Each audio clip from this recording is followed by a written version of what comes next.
Brace yourself. What started as a tranquil Monday evening in Ermont, a peaceful suburb northwest of Paris, erupted into sheer terror. In mere minutes, the heavens turned pitch black, and a bone-chilling howl tore through the air. At 5:45 p.m., a monstrous supercell thunderstorm detonated over the region, unleashing a tornado of unimaginable fury, among the most savage France has ever witnessed. This storm showed no mercy. Roofs were shredded from homes, hurled skyward like lethal shards of steel. Streetlights buckled under winds screaming past 120 mph. Ancient trees twisted until they splintered, smashing into cars and power lines. A towering 100-foot construction crane collapsed with devastating force onto a medical training center, leaving a trail of destruction. Residents spoke of a deafening roar, like a freight train ripping through their town. In seconds, Ermont became a war zone of flying debris and shattered glass. This wasn't the American Midwest. This was France. Tonight, nature roared a brutal reminder. Nowhere is truly safe. My God, the devastation. Cars were parked here. Now they're gone. I just need my blanket. Can I search for it?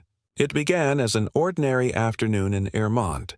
Children strolling home from school, shopkeepers locking up, the soft hum of suburban life. Then, without warning, the sky turned ominous. A deep, menacing roar rumbled closer, the unmistakable birth of a tornado. At 5:45 p.m., the beast struck. Winds howled at over 120 Mach, tearing roofs apart and flinging debris like deadly missiles. Trees snapped like twigs. Cars were tossed like toys. Within minutes, Ermont was swallowed by chaos. A mobile crane at a construction site toppled, smashing through the roof of a medical training center. Windows exploded. Walls trembled as the air pressure plummeted. Sirens wailed as emergency alerts flooded phones. Take shelter now! Residents dove under tables into basements, anywhere to escape the onslaught. A mother clutched her children beneath a staircase as their roof was ripped away. A man filmed from his apartment, his final frame capturing a skyline consumed by debris. When the wind subsided, an eerie silence fell. In less than 5 minutes, Ermont was forever altered. A quaint French suburb reduced to a scene of apocalyptic ruin. Papa, no. I'm furious. This can't be real. When the tornado finally retreated, Ermont was unrecognizable. A town of tidy homes, narrow streets, and cozy cafes now resembled a battlefield. Roofs were gone, exposing homes to the stormy sky.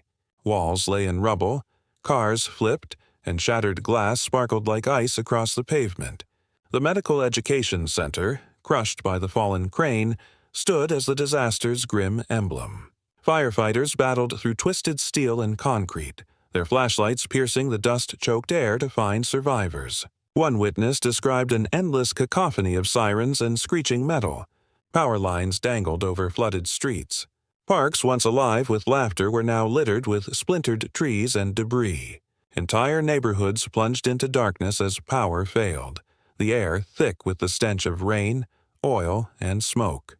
Residents wandered in shock, some barefoot, clutching dead phones.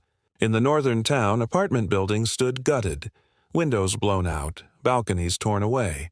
Streets were choked with fallen branches and roof tiles, impassable.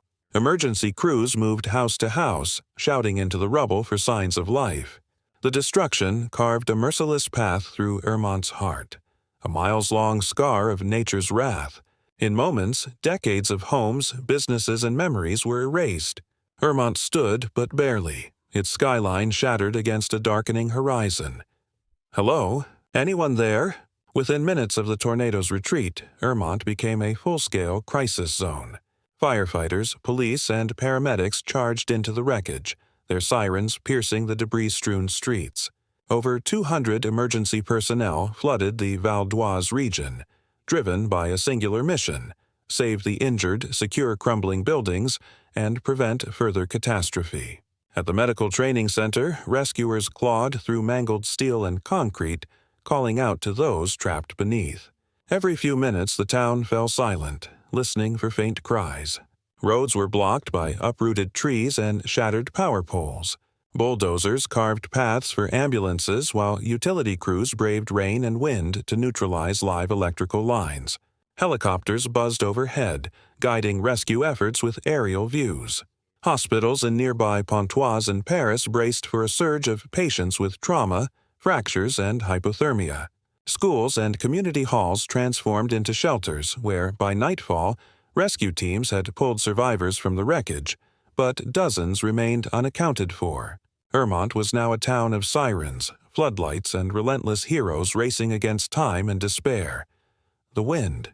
It was unreal. I can't believe we survived. It feels like a nightmare. As dawn broke over Ermont, a heavy silence replaced the chaos. The tornado was gone, but its wounds were raw. Streets, once bustling with morning commuters, were now lined with wreckage. Authorities declared a state of emergency across Val d'Oise. Damage assessment teams moved block by block, marking unsafe structures with red tape. Engineers inspected bridges, hospitals, and schools for stability. In makeshift shelters, hundreds huddled, some searching for missing loved ones, others awaiting news of their homes. Volunteers served soup and comforted sobbing children. A mother clung to her son's school bag, one of the few possessions left intact. Officials estimated hundreds of buildings were damaged or destroyed. Businesses stood gutted, shops looted by the wind itself. Ermont's once familiar skyline was now jagged and raw. Yet, amid the devastation, glimmers of hope emerged. Neighbors shared tools, offered shelter, and began rebuilding together. A firefighter's words echoed, "We may have lost our homes, but not our spirit. My God, how do we go on?" As cleanup begins, France confronts a chilling reality. Tornadoes like Ermont's are no longer unimaginable. They are warnings etched in wind and wreckage. Scientists have long cautioned that a warming climate could fuel more violent, unpredictable storms across Europe. Warmer air holds more moisture, igniting destructive tempests. Now, communities across France grapple with urgent questions. How can infrastructure be fortified? How quickly can early warning systems react? And most critically, are we ready for the next one? When the sky darkens and sirens scream, every second is life or death. Yet, amid the loss, humanity shines. The bravery of first responders, the compassion of strangers, and the resilience of ordinary people prove that unity is our greatest strength. If this story grips you, don't just move on. Like, share, and subscribe for unflinching coverage of the world's extreme weather. Together, we can learn, prepare, and act before the next storm strikes.